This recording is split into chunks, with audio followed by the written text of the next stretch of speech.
Good morning to you all. Don't go by that clock. It's actually 10 a.m. So we'll start this meeting.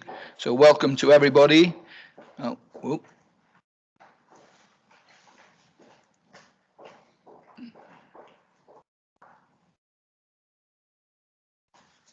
Come in, Tom.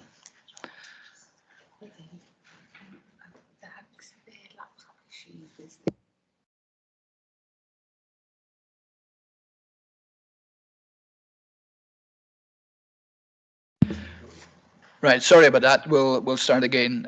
Item 1 then, apologies for absence. Rachel? I haven't received any apologies, Chairman. Thank you. And I believe Angela is going to be by remote working. And of course, Joe, who will be with us as well on screen, will be with us during the meeting.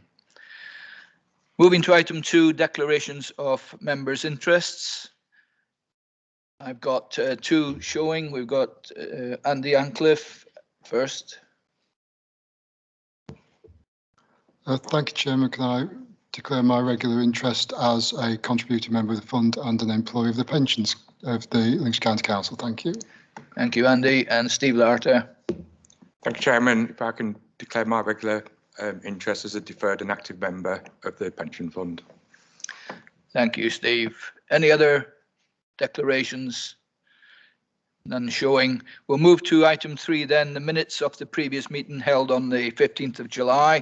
For those that were in attendance, if you could scan through the various pages, page 5, 7, 6, sorry, 7, 8, 9, 10, and finally 11. Can I have a proposer, first of all, that these are a true record? Thank you, Mark, Councillor Mark Allen. A seconder, please. Councillor Mike Thompson. All those in favour that they are a true record for those that were there at that meeting? Thank you. That is carried. Thank you. Moving to agenda item 4 on page 13. We'll move to the independent advisors report. So I'd like to invite Peter Jones to give his report. Peter. Thank you, Chairman. If I may, I'd like to elaborate on 2 topics in the paper, because I do think we are at a fairly critical stage in equity markets for reasons I'll explain. Firstly, I wanted to talk about the supply shortages and the rate of inflation. And then on a different topic, but possibly related, how bear markets start, i.e. by bear markets, I mean markets that fall, let's say 10 or 15%. So on the first point, lockdown in the UK finished, I think, in April 2021. And obviously when it finished, there was a huge pent-up demand. And it was not only the timing in the UK, but globally it was in the spring in the Northern Hemisphere. So in effect, what you've had is a coordinated surge in global economies, and the demand in the private sector went through the roof. That's to say, demand from you and me and the companies that supply us. So the economic growth rate in the UK in July and August was probably about 7% per annum. And similar figures elsewhere around the world, some higher, some lower, obviously. The natural growth rate, as I'm sure you are aware, of the UK economy is something like 2.5%. 3% if you're being very optimistic, and I'm not on that subject. So if you've got demand rising at 7% and a natural growth rate, i.e. the growth at which you can put infrastructure in, then you're going to get huge supply shortages, which is what's happened. So ought we to be surprised? No, we certainly shouldn't. And of course, with supply shortages, you get price rises because companies can't resist the temptation to use the pricing mechanism to control supply to a degree. And they are reflecting prices made to them as manufacturers and suppliers. So no surprise about bottlenecks, but exacerbating it is something you're equally familiar with, which is the rise in the gas price and hence the electricity price indirectly. So just to give you some inflation figures in the UK, the CPI, the Consumer Price Index, which is the government's favoured measure, is around 3%.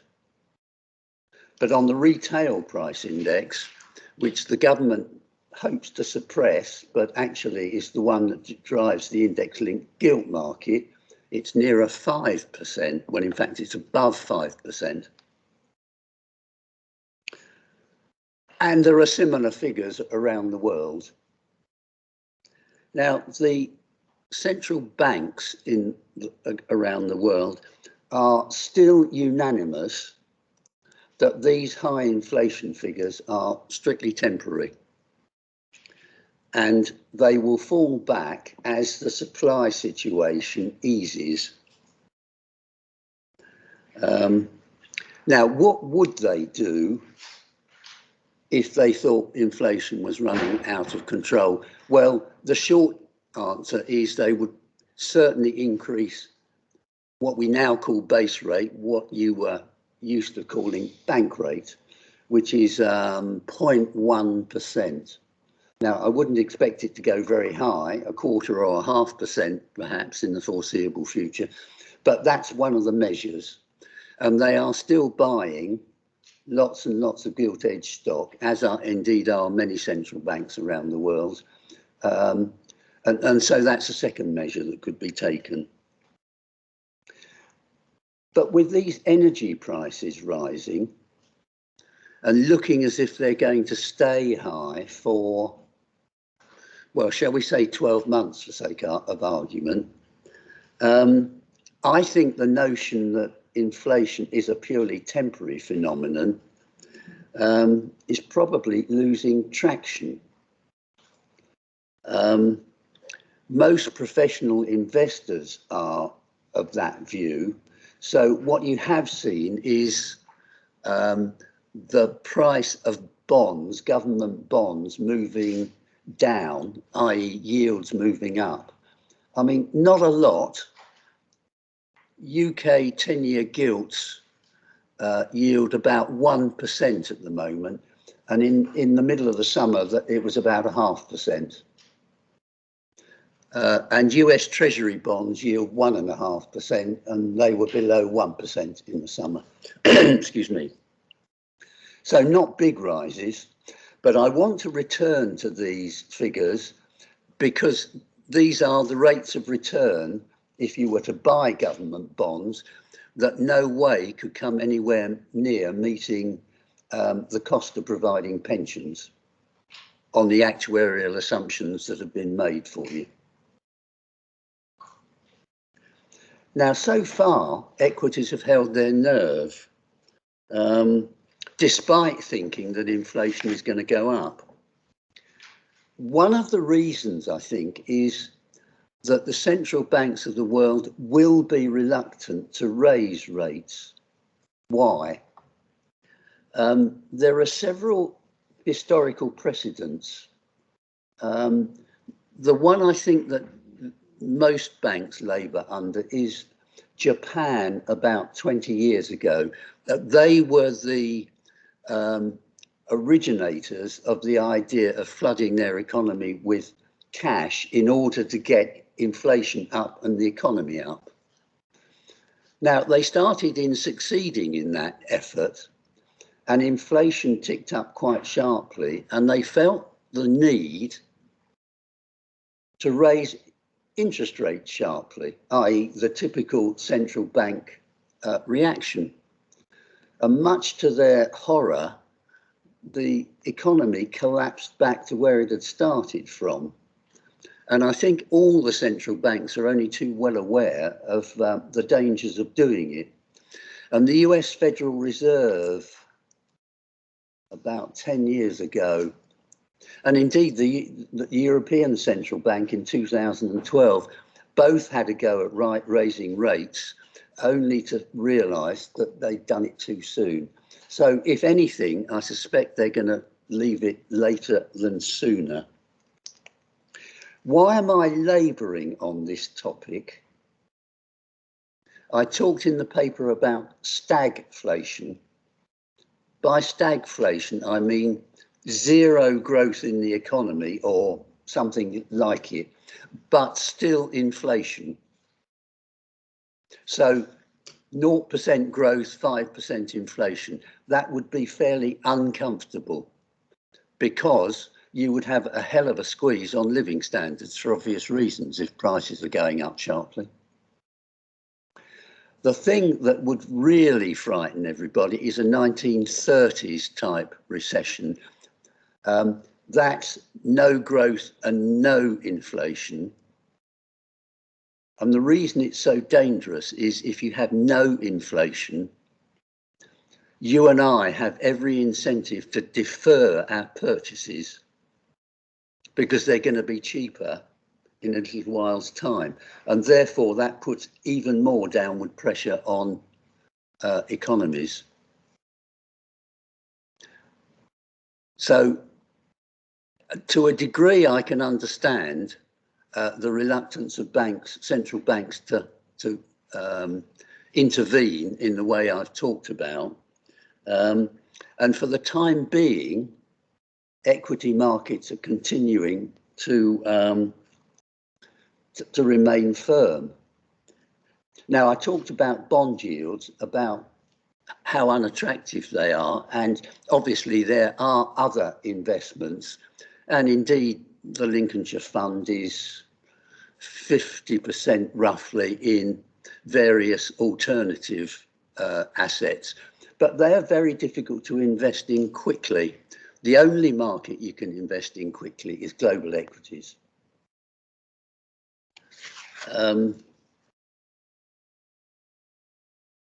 So to sum up, Chairman, I just wanted to talk for a couple of minutes about how bear markets start.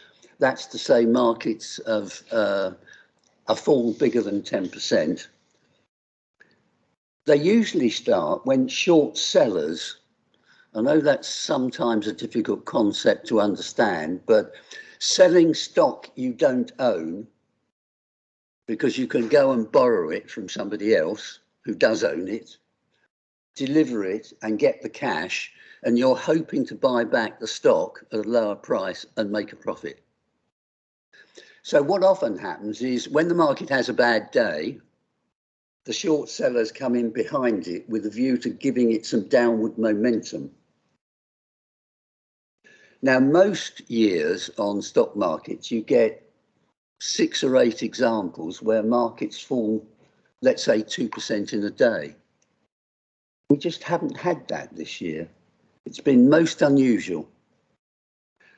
A couple of weeks ago, markets did have a bad week, and I thought to myself, maybe this is the start of a fall in markets.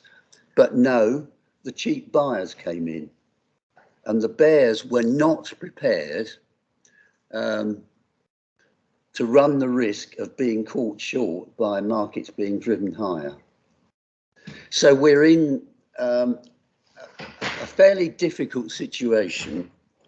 There is still, in my view, no alternative to equities, but that could change. And it does feel a bit like an expression I was fond of years ago, tiptoeing on eggshells, or perhaps walking through a minefield. Something can certainly go wrong. Chairman, I'll stop there if I may. Thank you, Peter.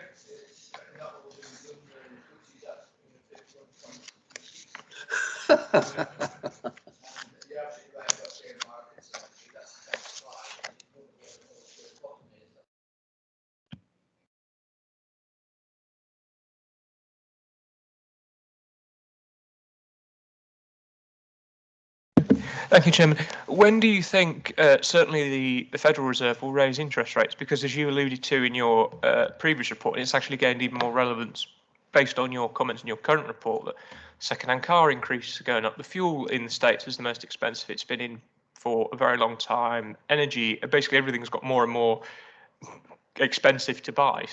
And obviously they don't want to go back to a period of quantitative easing because that's actually, in this instance, I don't think going to work, in my layman's opinion, because I think that will stimulate it. But again, it will have overinflation rather than anything else. So have you got an approximation of when you think they will raise interest rates because they've got no other option? I wish I knew. There are a range of views out there. The chairman of the US Federal Reserve is saying not yet, but then he adds words like, but it could be quite soon, leaving everybody to ponder. What his philosophy is, I hope I can explain this clearly. He's trying to get the bond markets of the world to do his job for him so that he doesn't have to raise rates. But the reality is, when the Fed raises rates, I doubt they'll raise very far or rise very far. I mean, just to give you the UK figures, which I happen to see somebody's forecast of the Bank of England, currently 0.1, there was a suggestion 0.25% either side of Christmas and 0.5% sometime next year. It actually doesn't make a lot of difference to the cost, the financial cost structure of the economy. It's merely trying to send warning signs. But they're talking about it and hoping not to do it, I suspect.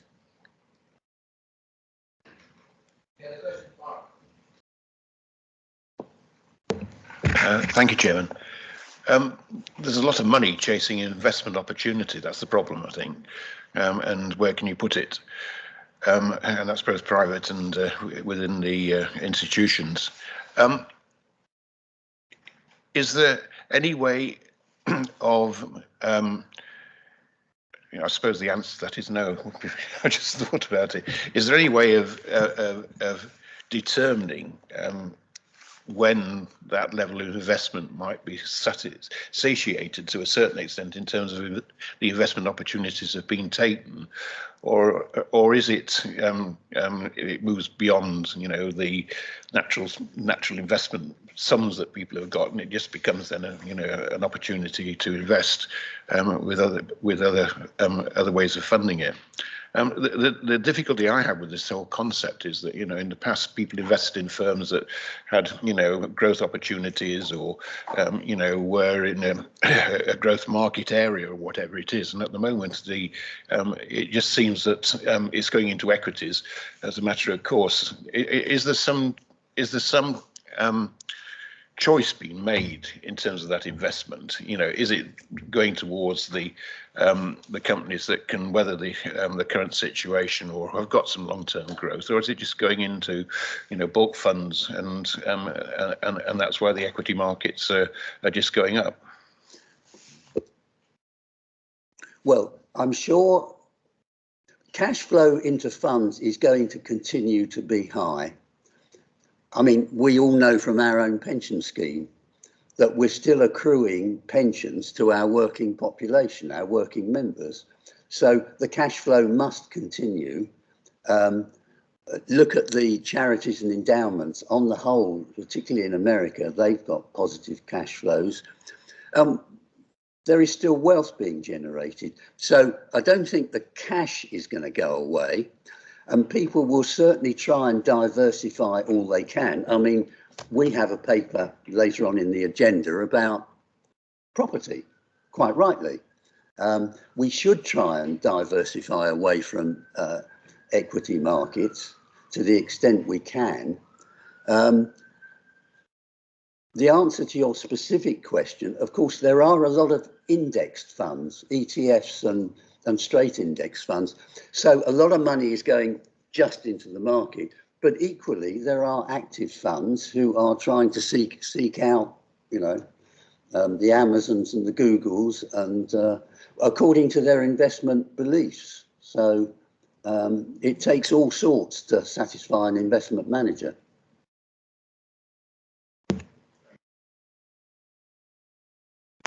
Any other questions for Peter?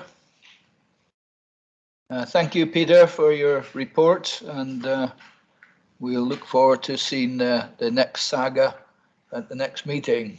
Hopefully it will be good news.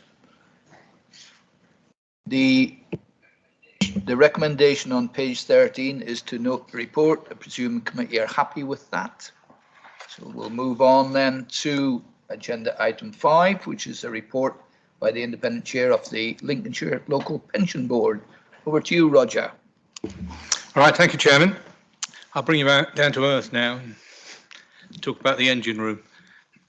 Chairman, at the last meeting, I guess we focused on 4 main issues, and I'll just touch on those. First of all, the employer monthly submissions and contribution monitoring, and you'll know this is kind of a bane of my life. What the board asked me to do was write to the chairman of the Scheme Advisory Board, and a copy of that letter is attached. Councillor Roger Phillips responded, and I think they've referred it to one of the committees of SAB. That should have met in September, but I don't know what the outcome was. But I mean, it's not just a Lincolnshire problem; it's a problem across the country. But we'll see what SAB have got to say there. In terms of data quality, well, I can only describe this as work in progress, Chairman. We look at this every 6 months. So West Yorkshire Pension Fund give us an update, and you'll see there's only marginal improvement. And in terms of scheme specific, you know, we're still lingering at, and I say lingering quite deliberately, at around 84%. The regulator expects at least 95 to 100. So as I say, there's an improvement plan in place, but it's pretty slow going at the present time. Then the third one, Prudential AVCs, and I guess this is the most worrying. For many years, Prudential have been kind of the really top of the league in terms of AVC, excellent service and what have you. And you may recall one of their client relation director came 2 or 3 years ago. But as usual with new computer systems, Prudential tried to introduce one, and they've been beset with problems. So much so, the service to members is pretty poor. Lincolnshire and West Yorkshire Pension Fund reported this to the regulator. The regulator is allegedly doing something. I think Claire will probably give you an update on that, Chairman, but I'm just surprised that the regulator is so quiet on this one. If this had been a small pension fund and they'd not been paying benefits, they would have been in the press and all over them. And I just think the regulator is taking a fairly relaxed view to Prudential, but that's a personal view. And then the fourth one, Chairman, was the draft annual report and accounts. We went through that and congratulated the head of pensions and the team on producing an excellent document. So that's where we were in July. I'll take any questions, Chairman. Thank you, Roger. Any questions from the members? Yes, Mark. Thank you, Chairman. It may be just for my knowledge. On the data quality issue, Roger, where does the responsibility lie in terms of pressurising the fund administrator to actually get their act together and perhaps increase the figures? Well, I mean, at the end of the day, it's the administrator, but the administrator does need help from employers. And I think some of these problems go back a few years.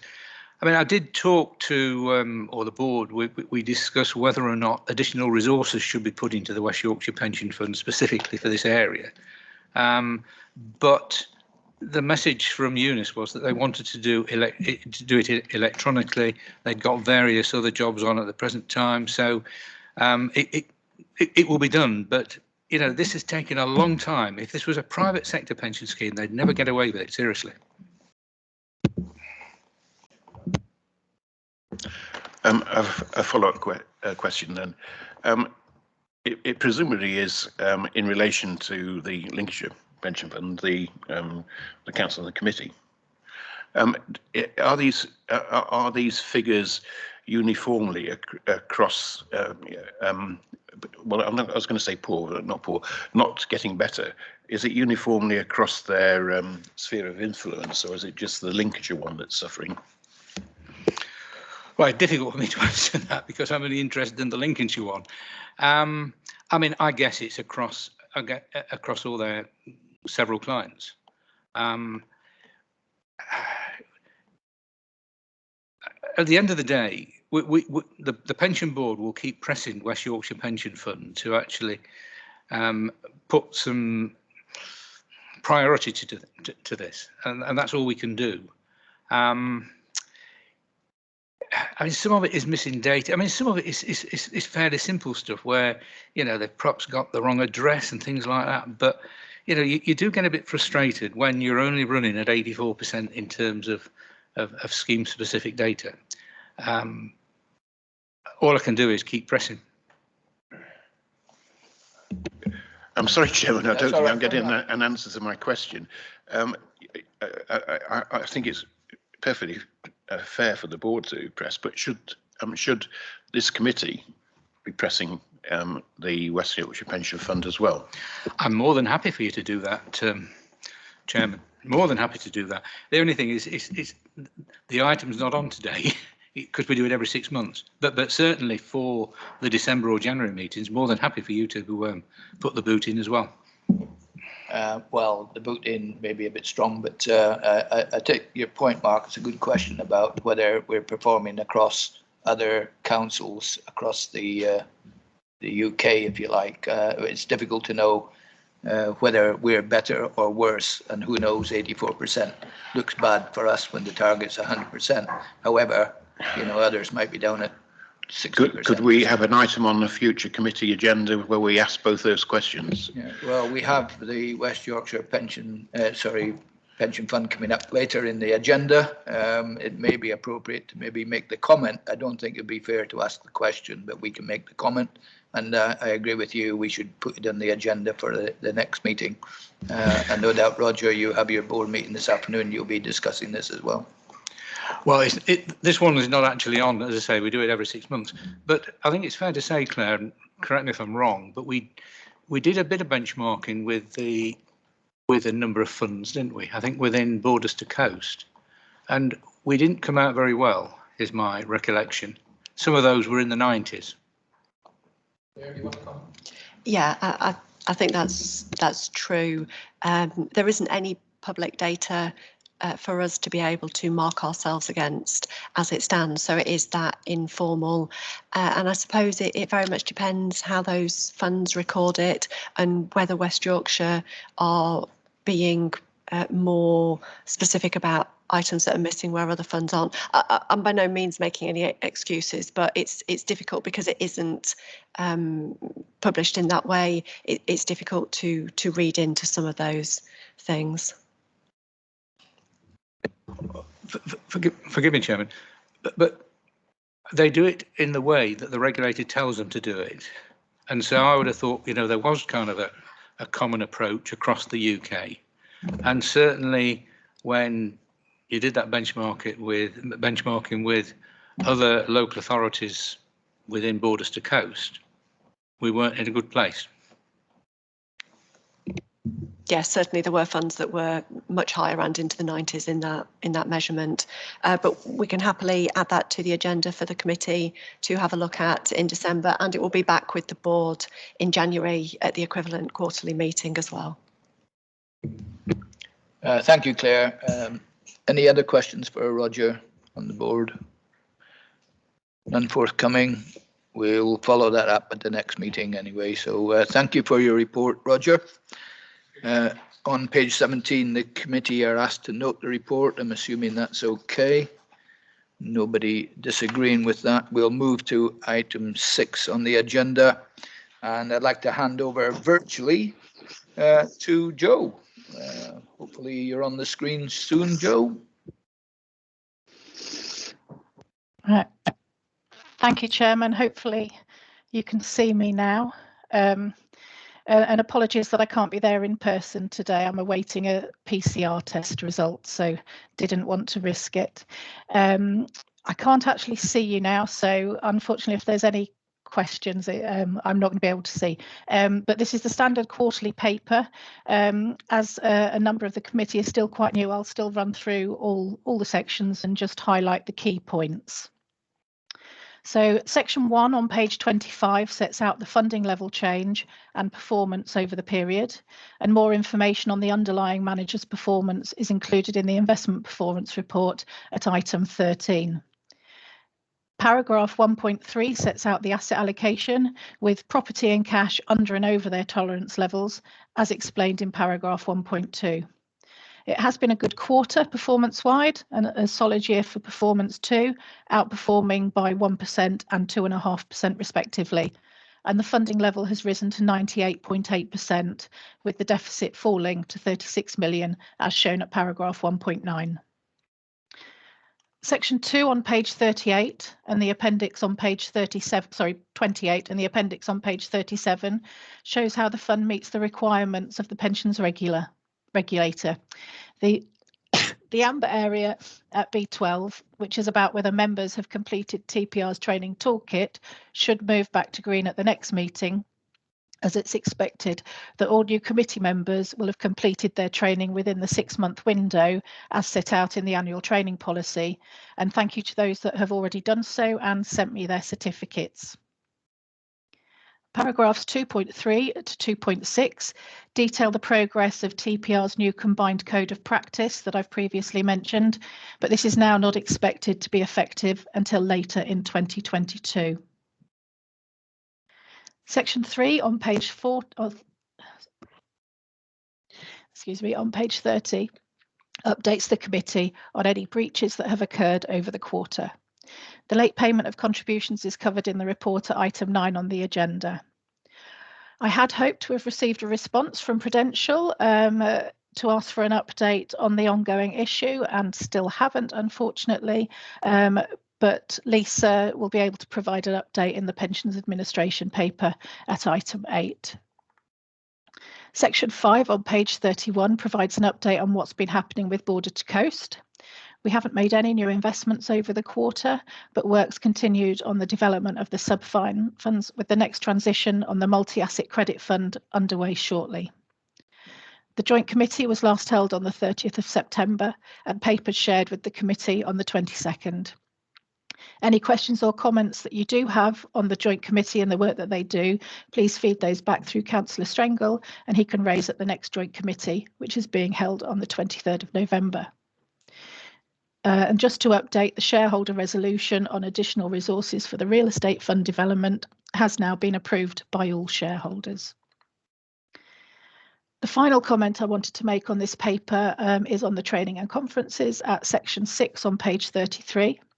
Conferences have now started being held in person again, and details of the LGC Investments and Pensions Summit held on the 9th to 10th of September are attached to Appendix E, and this was attended by Councillor Strengle and myself.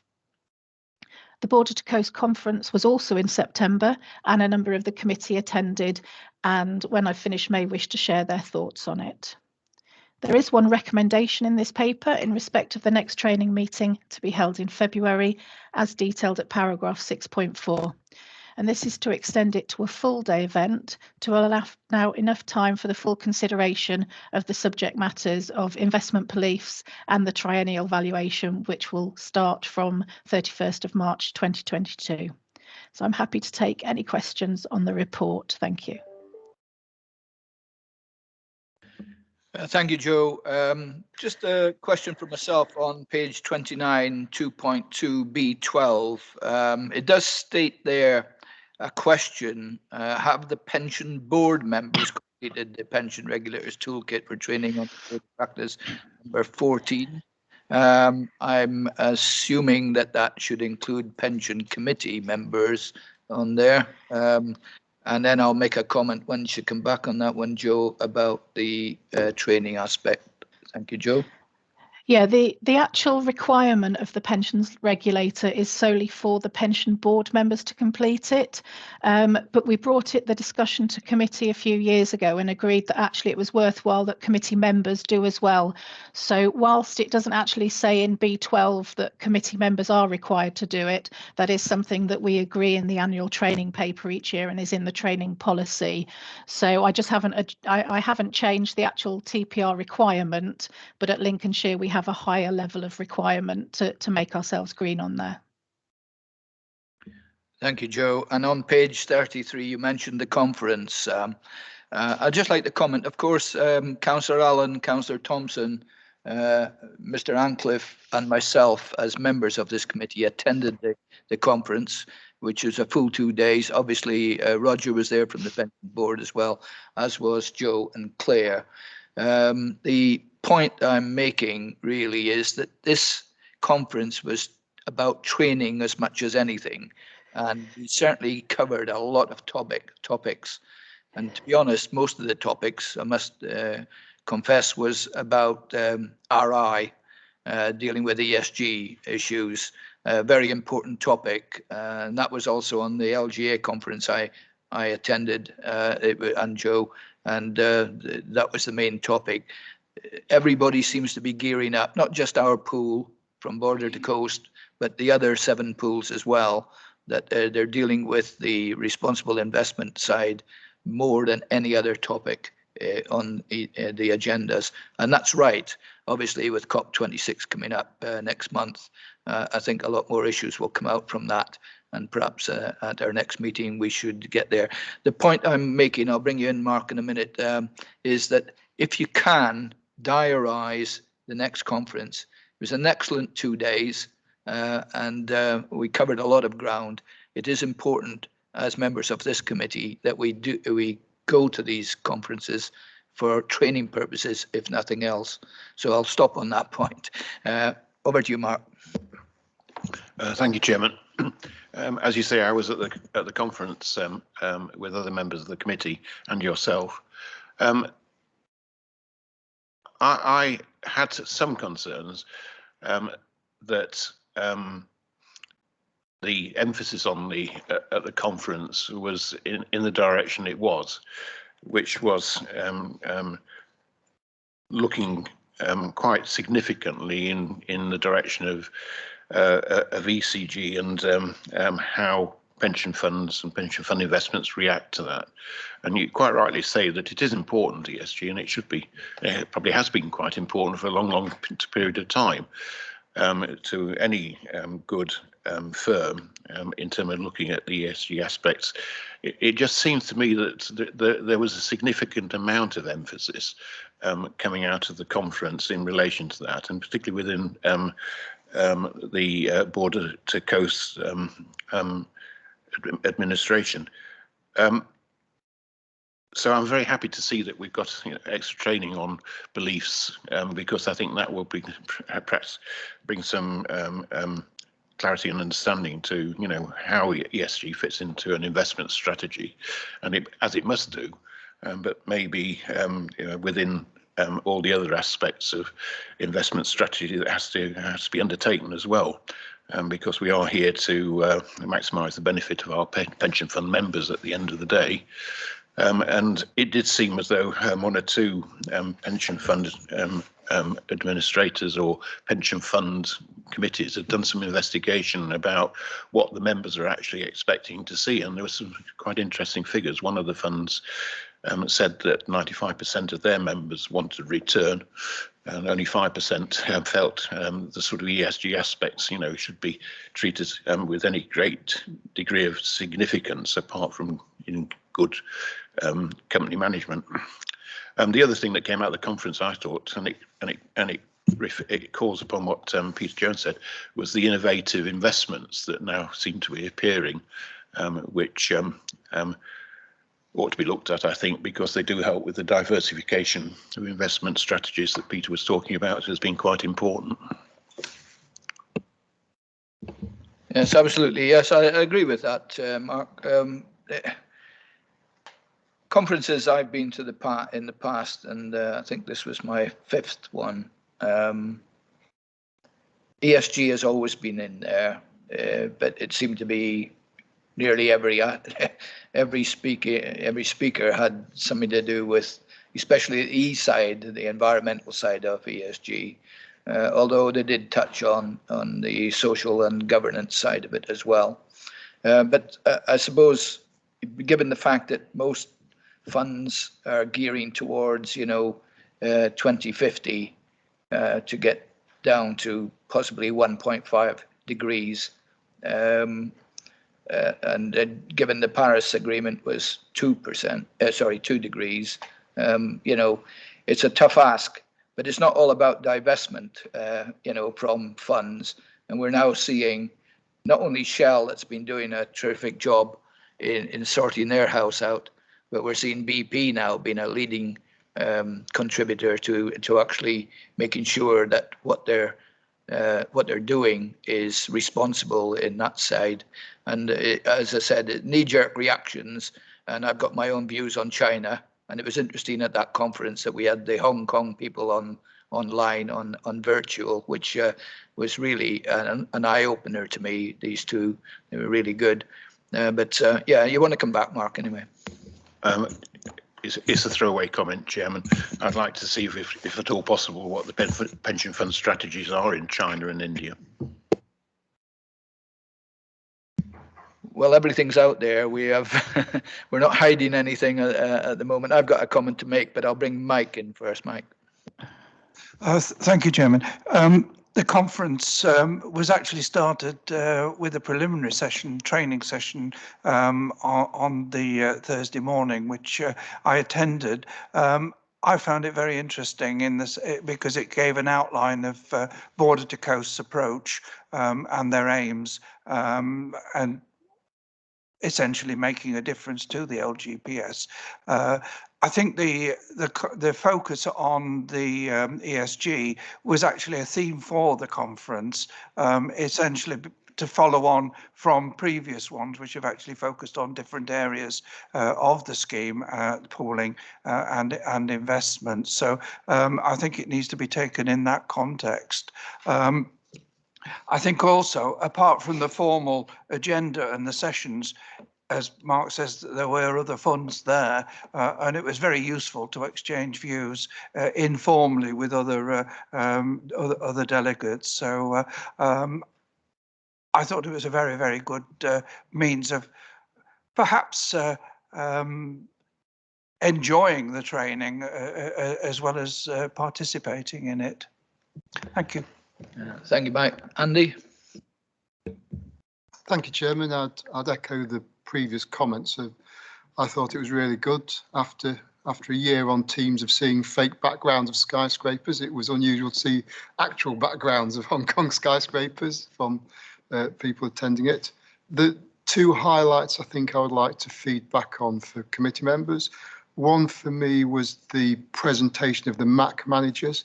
I found that absolutely fascinating, and I thought it showed the different approaches they give and how they correspond to each other was really interesting in a way that we probably don't see them directly in this committee. And the second point, or the second highlight, was very related to ESP, but there was an interesting presentation on how ESG issues were potentially resulted in volatility for the share price and how that could adversely affect investments. But yes, all round I thought it was really excellent, and I'd recommend anyone to go on it. Thank you, Chair. Thank you, Andy. I've got following up from that. I wasn't at the training, and the reason for that, just in case you think I wasn't around, we were at the Border to Coast. I was there with the other 10 chairmen of the Border to Coast joint committee for our annual meeting during that morning. So that first morning is important to other members, and I won't be at the next one because I'll be at the annual meeting for Border to Coast. But I'm pleased to hear it went well. And you're right, Mike, that it's good to speak to other board members, other pension fund members, where you're crossing over with different views, etc. Finally, from me, before we move to the recommendations, which are twofold, I'd just like to point on page 25, Joe, the fact that the fund increased by 5% over a particular period. Listening to Peter earlier on, I would assume that's because we are invested in equities. And I'm a great believer in equities, personally speaking, and always will be. Yeah. Even when they drop, I remember in my previous life that I once saw a graph from Scottish widows running from 1946 right up to 2010.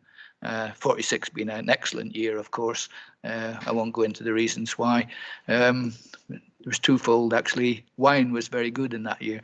But the graph, irrespective of the drops, for example, the 2008 crash, the Black Monday, for those that remember it, back in the late 80s, the movement was always upwards. Now, I could be wrong, because I haven't got a crystal ball, but I believe, Joe, that is excellent news, and I would assume it's due to the fact that we've invested in equities. If you want to answer that, Joe, you may well do. Yeah, thank you. Yeah, we do have a reasonably high allocation to equities, which over the longer term, exactly as you say, are expected to give us that growth that we require. We obviously took the hit last March 2020, when markets all collapsed, but they've more than recovered since then.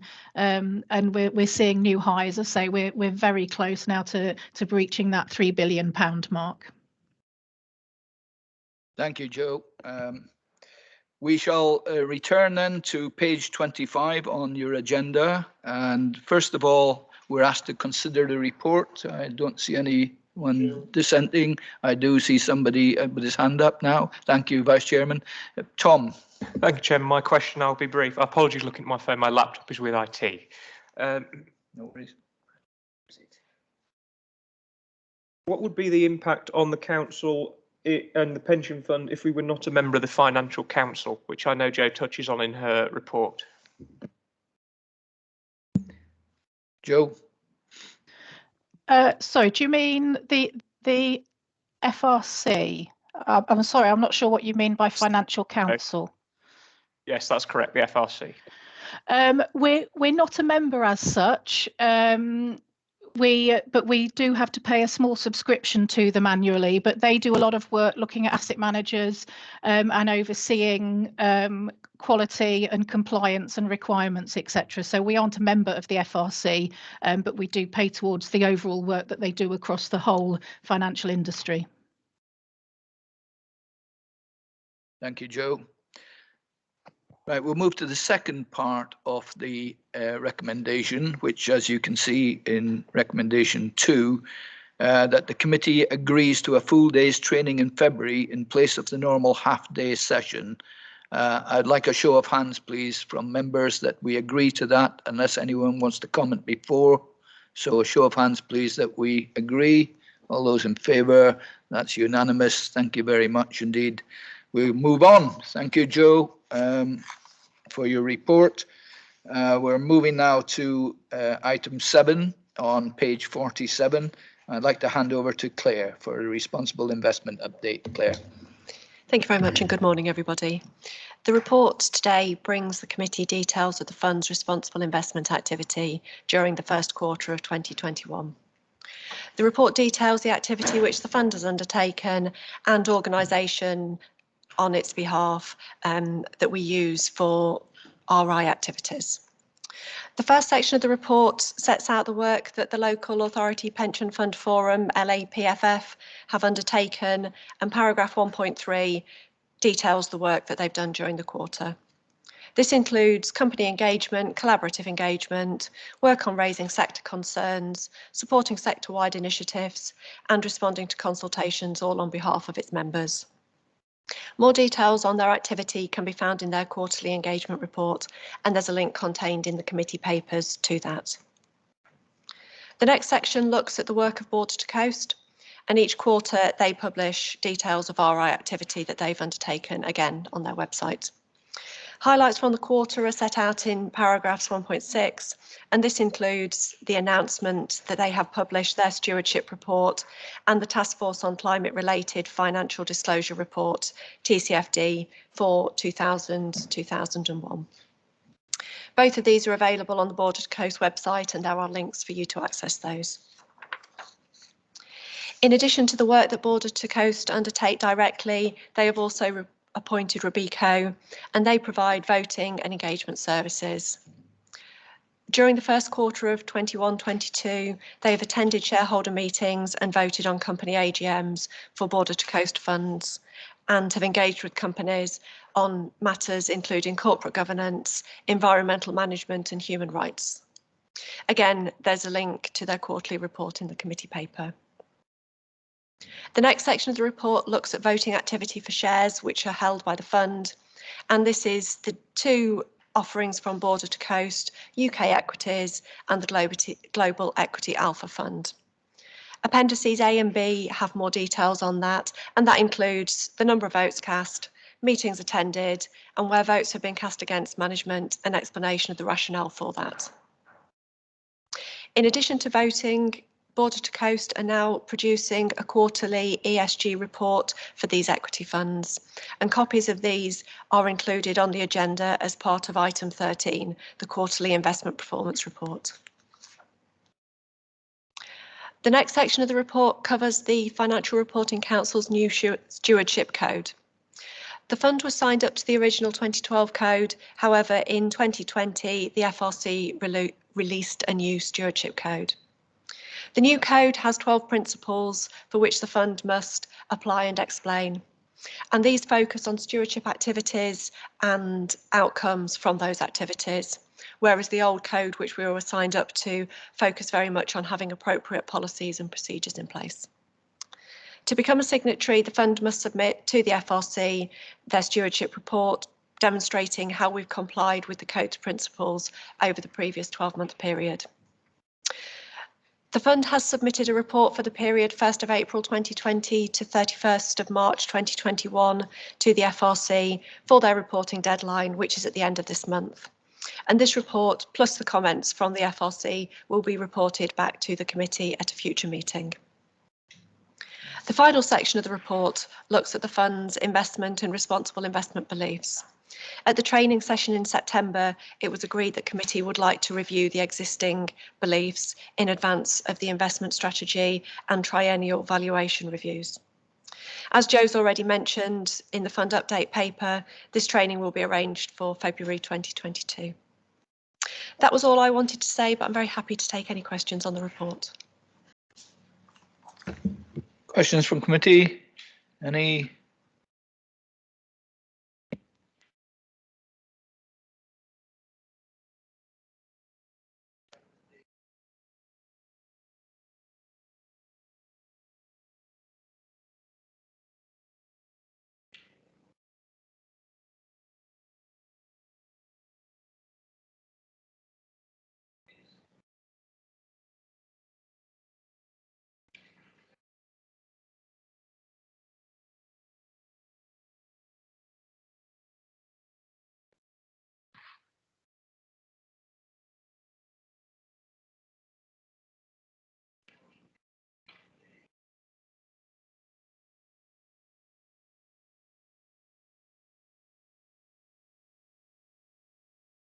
Sorry, Lisa, if you would like to start your report, please. Sorry, I'd lost the sound then. Morning, everybody. Apologies from Eunice this morning. He's suffered a bereavement in his family, so I'm covering for him today. So the report of the Pensions Administration report for the period 1st of April 2021 to the 30th of June 2021. We start off for the key performance indicators that we use to see how we're doing on our performance as the administrator. I'm pleased to report in section 1.2 that we've met all the key performance indicators for this period, either attained or exceeded them for the period.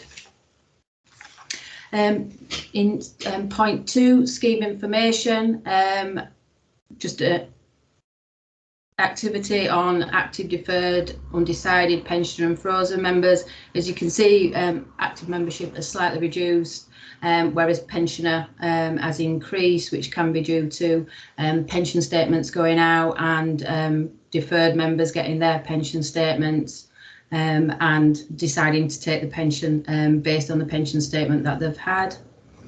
2.2, an age profile of the scheme, split down as normal to all the different groups.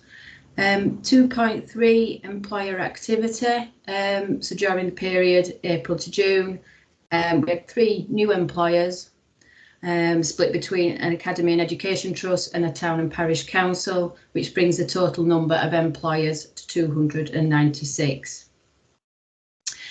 Point 3, member and employer contact. Over the quarter, we received just 5 online customer responses.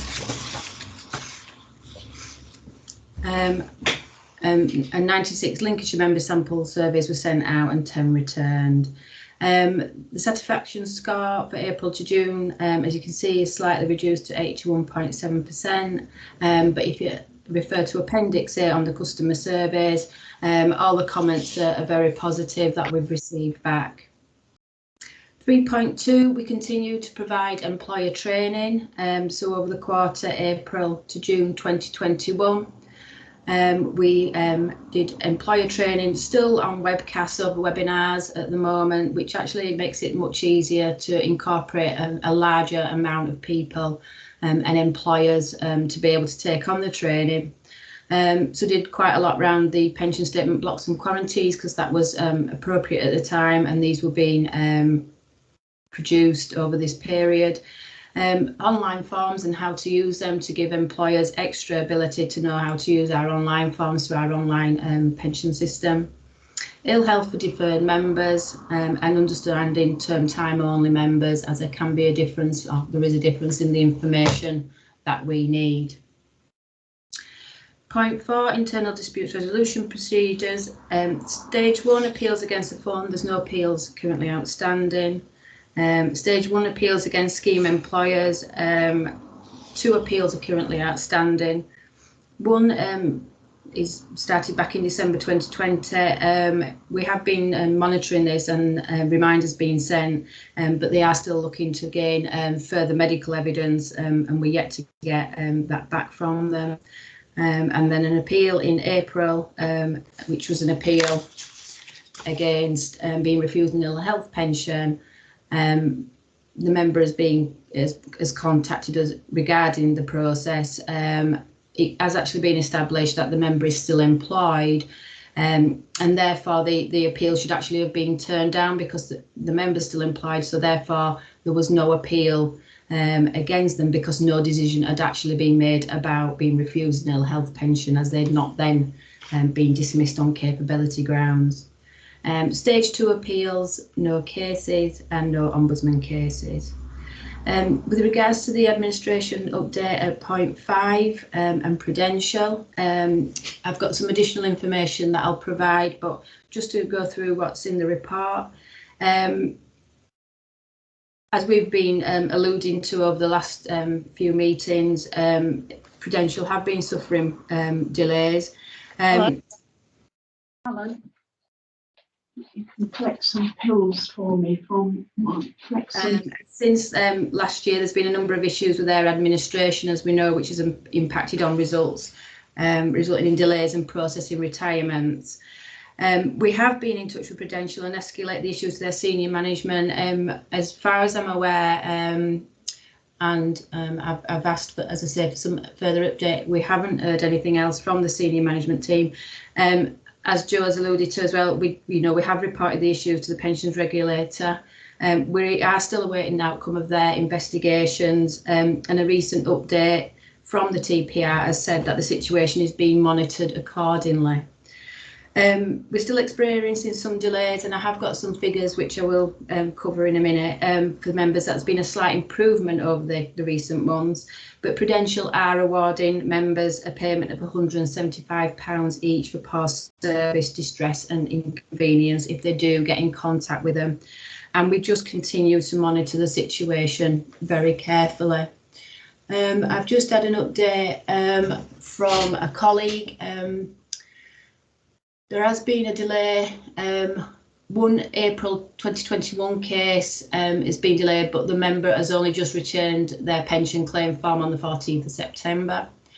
We actually have no outstanding cases for Lincolnshire between the period May to August, so they've all been cleared. September 2021 retirements, there are 6 retirement cases that have AVCs within this period. 3 cases have been paid and 3 are still outstanding, but these were only requested in October. So as we go on our time limits and what we would assume as outstanding, these are not late as yet.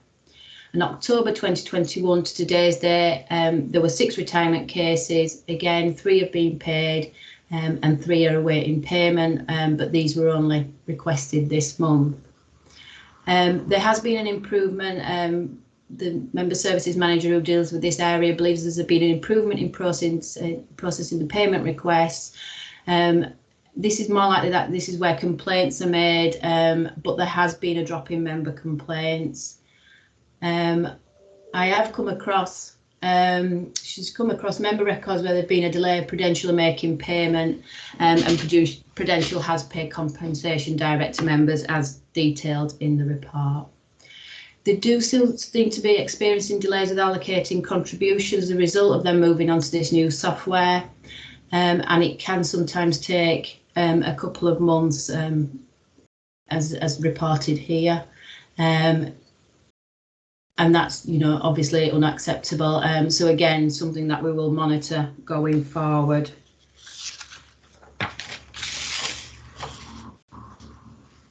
Um, 5.2 employer work. During this period, we've worked on 7 new academies, prime location schools and 6 new admission bodies.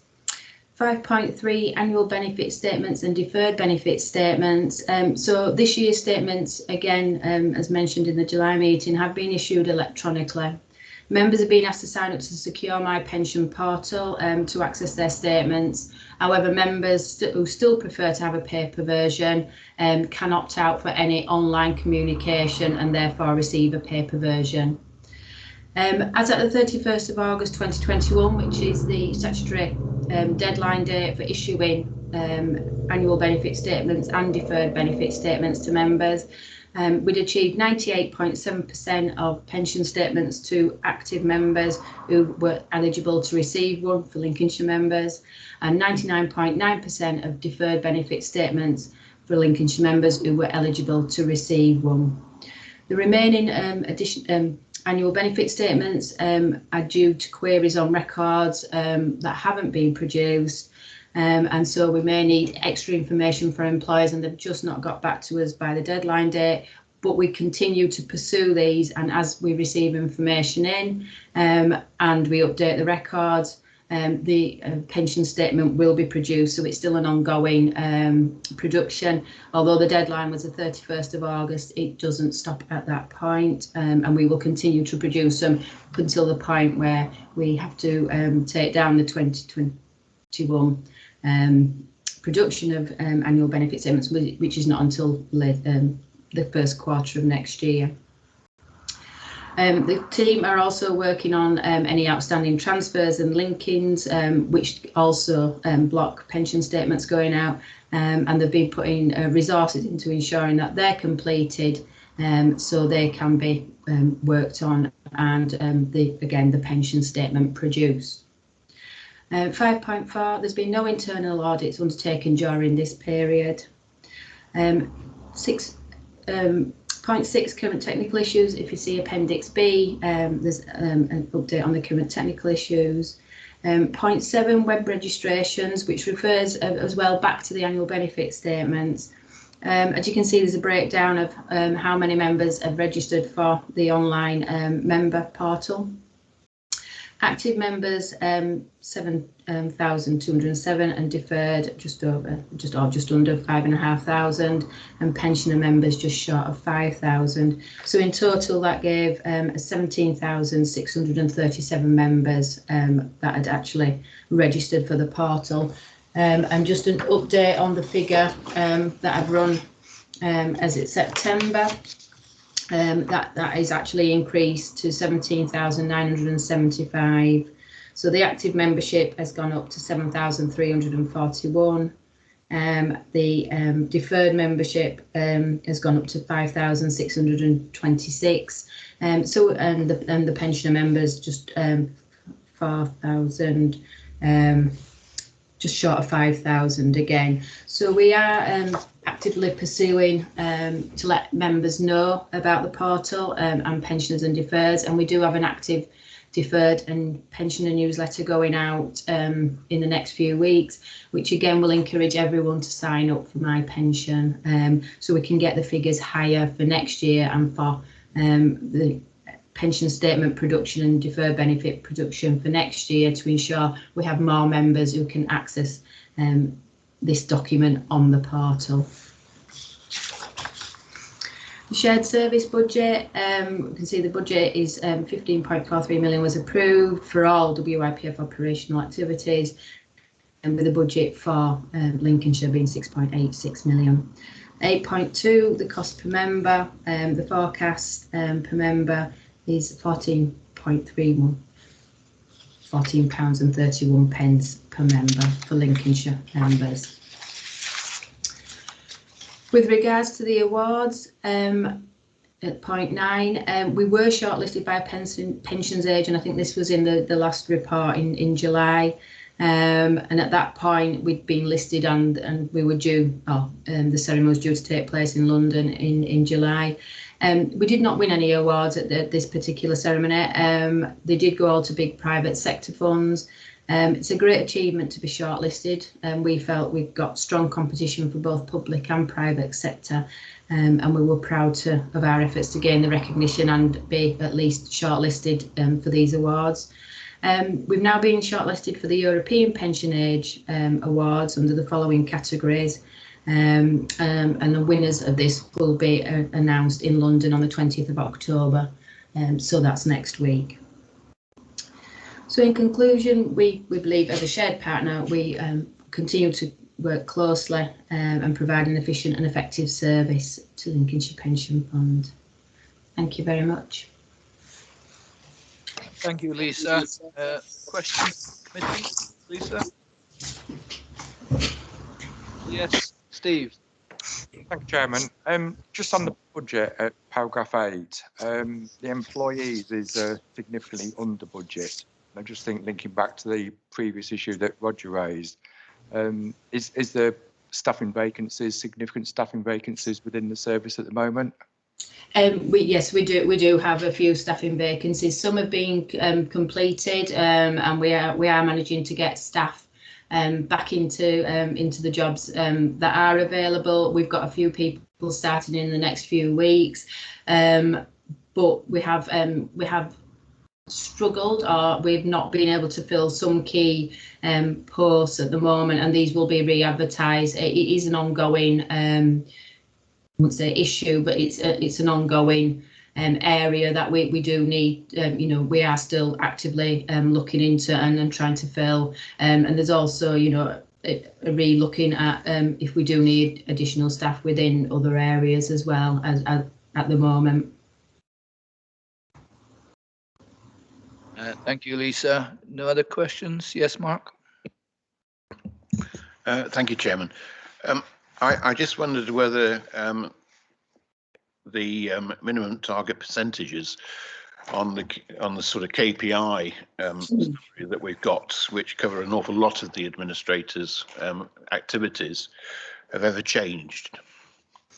They do get reviewed. I don't think they've been reviewed recently. I've only recently started producing the key performance indicators myself, but we are in the process of re-looking at all these. This is kind of one of my areas of work within my new role as client relationship manager, is to look at and look at these minimum target percents and see if they do need reviewing. So that is a review. That is something that we can bring to the next meeting as a topic, if you would like. But yes, it is definitely something that I'm looking at and reviewing over the next few months. Sorry, Chairman, can I explain why I asked the question? I'm pleased to hear that there is going to be a review, and I presume the targets are agreed with the Lincolnshire Pension Fund and via committee, because it does seem as though a lot of them are relatively easily met and achieve the object of the exercise. You know, there's no point in trying to get it to anything but the next payroll, because the next payroll is the next payroll, for instance. Mm-hmm. But there does seem to be some areas where the fact that the minimum target is being achieved do hide some underlying issues. And an example would be the transfer out quote. There's been 80 requests for it. 71 have easily achieved the target of 20 days, because the average is 9.53. So the administrator is easily meeting the minimum target percentage. But there's obviously 9 cases where it is substantially, possibly over the 20, which would suggest it's over the 20-day minimum target for whatever reason. We don't really understand why that is the case, because, as I say, the administrator is meeting the target. So perhaps the minimum target percentage needs looking at in that as an example, because it's not really giving us the information that we want. We don't want to know that they're easily achieving 71 good results. It's the 9 bad results that we need to understand what's happening about. Lisa, do you want to come back on that? I can come back at a later date if that's okay. And you know, as I say, it's we would obviously look at the 9 that haven't been met and see why they've not been met. And you know, it could be that they're just literally just a day or so late, but obviously wouldn't meet the KPI or the percentage. So you know, these things do fluctuate over periods depending on the period it is, whether there's staffing, whether there's you know, if we've had staffing issues within that period, which I know we've been taking on new staff, so training issues and you know, getting into training, people getting to train because they're working from home. Also, sometimes it can be the holiday periods or other work takes, not say precedence, but you know, other areas become busy within that period, like with the annual benefit statements that have been produced and things. So I'm quite happy to take this comment away and come back to you with further information if that would be acceptable. Chairman, that was only an example that I picked, and the suggestion is that the target is 20. The average is 9.5, which would suggest that the ones that aren't being achieved are way above 20. Otherwise, it would achieve the target. So there's obviously some that are relatively easy to deal with and some that are not being dealt with in the same sort of way or easily. There may be a number of reasons for it, but that's what we need to understand. That's a good point. I see where you're coming from, Mark. Obviously, that particular issue, transferring out, goodness knows why anybody would want to transfer out in the first place, but absolutely suicidal as far as I'm concerned. However, you do make a good point that there are 9 cases that actually are still outstanding, if you like. The fact that the target is 85% and it's been met by 88.75%, would seem that that's adequate then, but I take your point. Really, we should be striving for 100% in every case. It's not just that particular issue, but I think Lisa's answered it as well as she could. Anyone else want to come in? Yes, Tom. Thank you, Chairman. It's more of a, shall I say, point of interest from a personal perspective as much as for a pension fund. It's one of the cases you mentioned. There was a delay because the applicant, if you will, or the pensioner who wishes to have a medical pension, you were waiting for medical information. How long do you allow for medical information? Do you leave it sort of open-ended till they give you the information, or is there a time limit? And secondly, and I know it was touched on previously, you said that the pension regulator was monitoring the situation accordingly. Well, what does accordingly mean? Because I read that in the report at quite some alarm, because when a statutory body says accordingly, that usually means it's doublespeak for something far more sinister that's lurking underneath, but they can't do anything about it at the moment. Thank you, Tom. Lisa, so there's two questions there, one about the medical and the other about the TPR. So if you'd like to come back on them, please. Yeah, within our technical team, they would monitor the IDRPs that we have, the stage 1 appeals. We do remind them, and you know, we're waiting for a response. Again, it's not my area. Again, I am quite happy to come back to you on this area and see what the delay is and if what we're currently doing in this particular IDRP.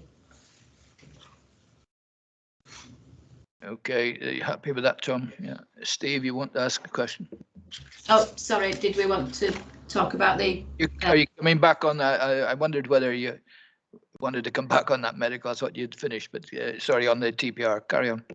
Yeah, that is basically what the TPR have responded back to our technical manager, that the situation is being monitored accordingly. Thank you, Lisa. Steve.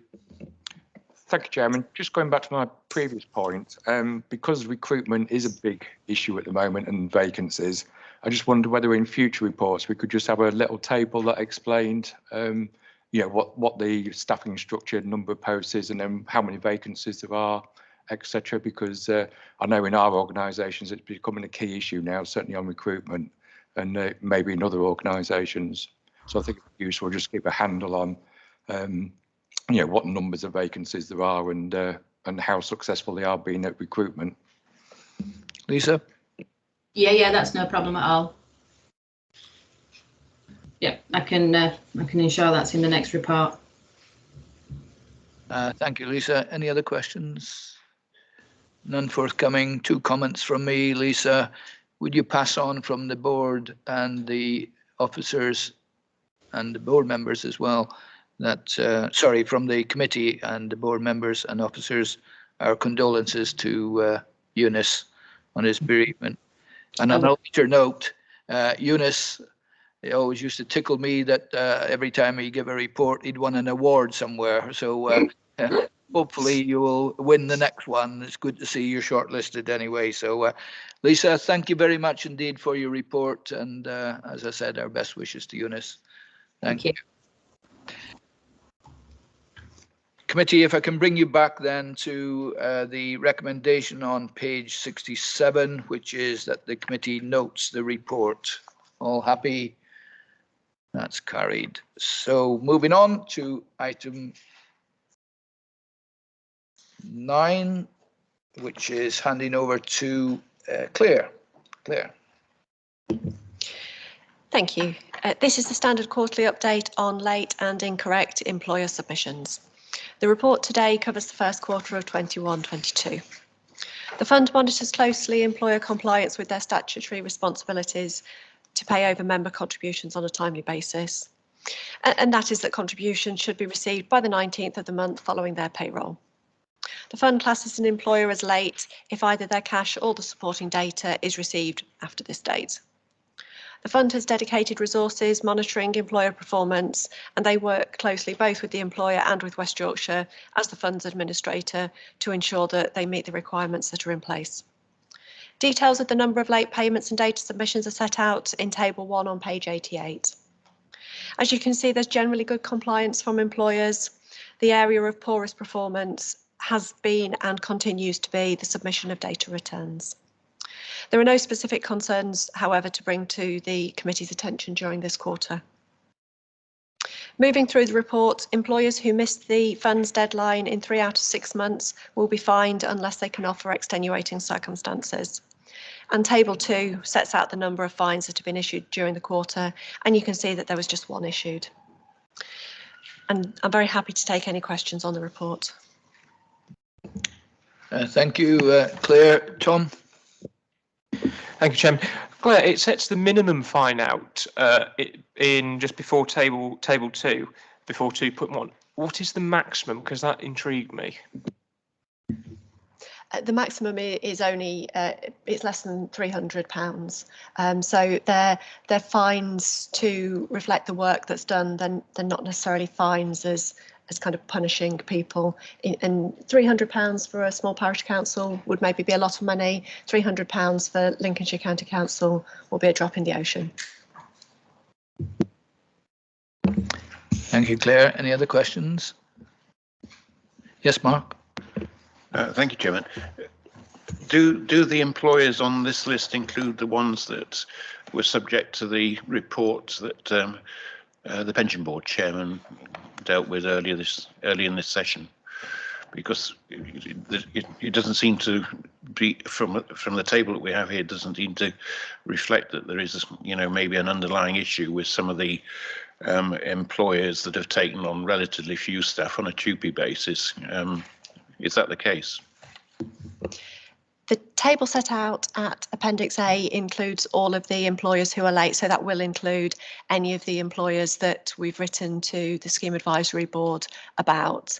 I think there is one employer who has been generally incredibly poor, not just for Lincolnshire, but for funds across the whole country. We found that their performance was marginally improved during that first quarter, but I don't think we would like to say that their problems have gone away. And it's really a reflection that that some of those very small employers who've got small numbers of employees cause quite a lot of work, but actually represent a very small amount of the fund in its entirety. Thank you. Important to the people working for those firms, of course. But thank you very much. May I just edit a question from, or a comment from Jo? May she speak? Yes, yeah, of course. Jo? Thank you. It was just to add to what Claire said. The letter that we asked Roger to do on behalf of the board was actually representing all of the partner funds within Border to Coast and just raising an issue that we all have with a very small number of our employers. So it wasn't specifically relating to any individual employer that we have, but we took that action on behalf of all of the partner funds as part of an administration group that we share together. And just the other side of that is that even if an employer is late and doing these things, it doesn't impact the individual getting their pension as and when it's due, because when there's a pension due, then the admin team will do all they can to get all the information so that things can be paid on time, just to give you some reassurance there. Thank you. Thank you, Jo, and understood. Thank you, Jo. Any other points, questions? None forthcoming, so we'll move back then to the recommendation. And thank you, Claire, for your report on page 87. Two things on this, obviously to note the report, but to consider, following on from Tom's question, I think if there are any further actions that the committee would wish to take against employers submitting late or inaccurate payments or data. I think Claire has outlined a lot of the reasons. Certainly, we need to keep an eye on those that are consistently late. And I think Claire rightly pointed out that fines, are not necessarily a punishment, but just to try and keep them in check and make sure they are aware that what they're not following up with. So I think we've considered it. Unless anyone has any further comments, we shall move on. And thanks again, Claire, for that. And so we'll move to item 10. And this is the annual report and accounts 2020-21 external audit update report. Back to you, Claire. Thank you. The report today brings an update report from the fund's external auditors setting out the progress on the annual accounts audit. The draft annual report and accounts were presented to the committee in July, and as was explained at that meeting, the fund was still in the process of receiving 31st of March asset valuations for unquoted assets, including alternatives, infrastructure and private equity. Over the summer, these valuations have been received and in totality have added just under £34 million to the value of assets. And this adjustment has been made to the pension fund accounts. Attached at Appendix A is the external auditor's progress report, and we met with the audit team earlier in the week and they have confirmed that they have completed all of their work on the pension fund accounts. In summary, the auditor's work did not highlight any issues in terms of management override of controls or any internal control weaknesses.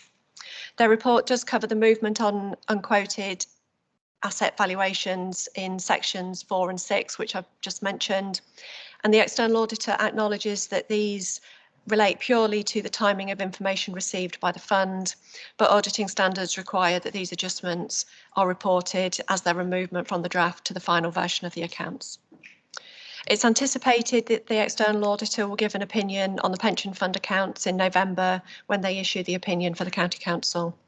And once the opinion on the accounts has been received, the fund will publish the final version of the annual report and will share with stakeholders. And I'm very happy to take any questions on the paper. Steve? Thank you, Chairman. There was an article this week that said that 90% of local authority audits have missed their September deadline. I'm sure it's been blamed on COVID, but do you feel there's a more underlying issue in terms of potentially costs have been driven down and therefore resources are not available to actually fulfil all of these audits?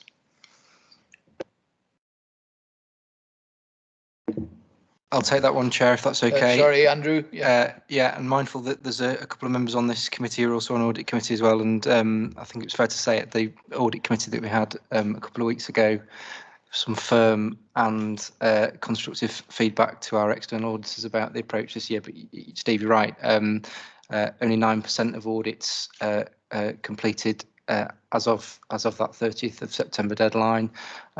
My own professional view is that is an unacceptable sort of indictment on the current setup of audit of local government at the moment. I'm not happy about it. You know, one of the things that you take professional pride in is getting your accounts signed off on time and with a clean bill of health.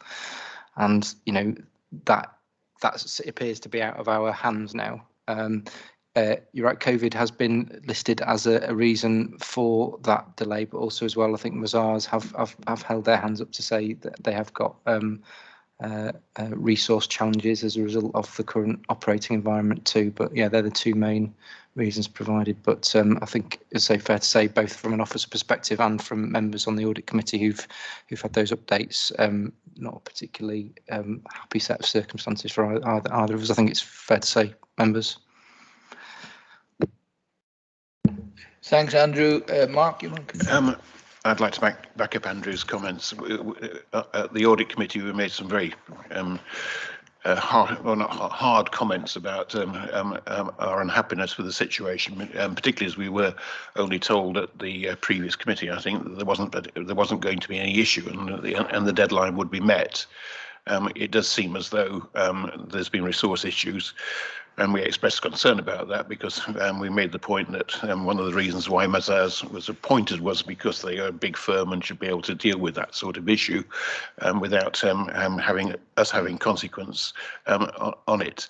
I think the other thing is that I think Mazars have had a lot more internal auditing taking place to make sure that the regulation requirements are being met, that perhaps the depth of those internal arrangements might not be fully understood within the company. And I suppose at the end of the day we get a better product, but it is a bit embarrassing that we haven't met the deadline. although there's similar reasons that I think have applied across local authorities as a whole. So we're not the only one, but it's still unfortunate that we've ended up in the position that we've been without really adequate warning. Anyone wish to comment on that from the officer point of view? Chairman. Oh, sorry, Roger. I know I don't normally speak on in committee, but I mean, this is a serious issue and it goes beyond bazaars. I mean, it's a national issue, and I just wonder whether the politicians should do something and lobby the government, because, you know, there's been a report about the external audit of local authorities, and I think it's the former Secretary of State kind of dismissed it. And, you know, he's just, the government are just not facing it to the problem. And I just think you've got to have some sort of initiative. Now, I guess we'll be talking about it this afternoon in the Pensions Board, and I'm happy to talk to Andrew about options. I mean, I seem to recall that I think I wrote to SITFA to try and get them interested, and you know, they got this review going off, and it was kicked into the long grass. Simple as that. But this is a serious issue, and we're talking about public money. And we're talking about a lack of audit resources, and it's time the government woke up to stewardship. Yeah, thank you, Roger. Perhaps if the government would just keep the same pensions officer for more than about 5 minutes, you know, it might help. But they keep having to change, you know, get a new brief in, and I'm not making excuses for them, but you're absolutely right. Perhaps you would like to have a chat with Andrew later and see if we can move that towards number 10 or wherever. Any other questions, comments? No, thank you. If I could then bring you back to the recommendation on page 93, which is to note the report. Happy? Thank you. Moving on then to agenda item 11 on page 115, and this is over to Joe on the performance measurement annual report. Joe. Thank you, Chairman. This is the annual performance measurement report, looking at the longer term performance as measured by the fund's custodian, Northern Trust, and also how the fund compares to the average LGPS fund in the PERC local authority universe. The table at paragraph 2 shows the performance of the fund, its benchmark, consumer prices and public sector earnings over 1, 3, 5 and 10 years.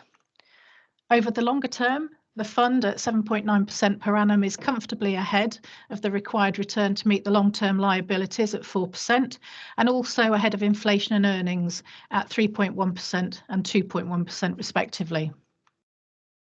Section 3 on page 117 sets out the attribution analysis of the returns over each of the last 10 years. In the last financial year, the transitions undertaken over the year negated some of the positive stock selection, but it was still a very positive absolute return at plus 23.3% and outperforming our benchmark by 1.1%. Section 4 on page 118 details the PERC local authority universe. This isn't always the most useful comparison, as each fund has its own asset allocation to reflect its own liabilities and funding position. Therefore, there may be large differences in performances any year due to the relative weightings of equities and bonds, particularly when there's a large differential in performance, as there was last year and shown in the table at 4.2, with equities outperforming all other asset classes considerably.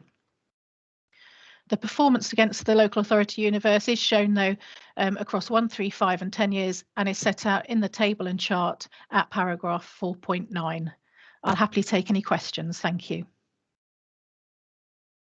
Thank you, Joe. Any questions from committee? Don't see any. So thank you, Joe. We'll move back to the recommendation on page 115 that the committee are asked to note the report. Right, at this point, we'll move to item 12, which is the consideration of exempt information. In accordance with section 100A4 of the Local Government Act 1972, agenda items 13, 14 and 15 have not been circulated to the press and public on the grounds that they are considered to contain exempt information as defined in paragraph 3 of Part 1 of Schedule 12A of the Local Government Act 1972 as amended. The press and public may be excluded from the meeting for the consideration of this item of business. Can I have a proposer that we exclude the press and public? That's Councillor Tom Smith. Seconder, please. Councillor Mark Allen. All those in favour? That's unanimous.